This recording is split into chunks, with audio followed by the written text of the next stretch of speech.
Florida State. Florida State's schedule is another one that I think rises to that brutal level, if only because they always have the games against Miami and Florida. Right.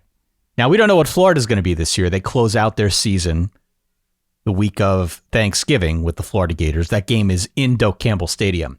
Mm-hmm. But before they even get to that point, I'm looking at a game here week 1, or week 2, excuse me. I guess technically week 1, but their second game against LSU in the non-conference. So right off the bat, a schedule bookended by at least pretty good SEC teams. That ain't easy. Mm-hmm. There's a stretch in here in the middle part of October where they're going to NC State, and then the following week coming back home against Clemson. That ain't easy. I think that's another Wounders Row, to be honest. There's a Wake game in there as well, which I surely I jest in leaving Wake Forest out. Yeah. And then we've got a stretch here with on the road at Miami, followed by on the road in the JMA Wireless Dome up there in Syracuse, New York. Mm-hmm.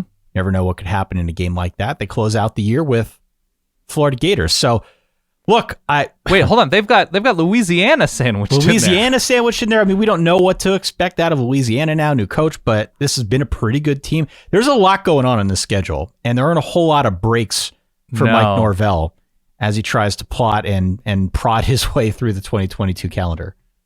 No, it's a tricky schedule. I would have liked to have that open date ahead of Miami. That would have been nice for Florida State, or ahead of NC State, or ahead of Clemson. Obviously, they have 2 open dates because they do play that week 0 game before LSU.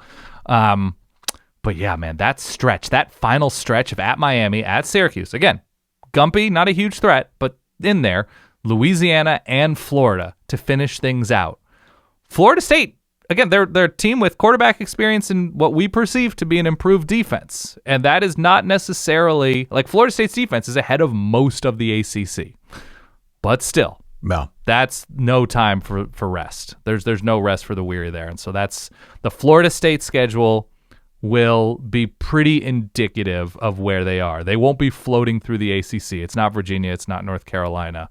And I'm excited for this season for Florida State. I think especially with how they hit the portal, how they've recruited, I think they have every opportunity in the world to be a comfortable bowl team this year. I hope so. Yes? I hope so. Yeah. I'm rooting for them. Yeah. I genuinely am rooting for them.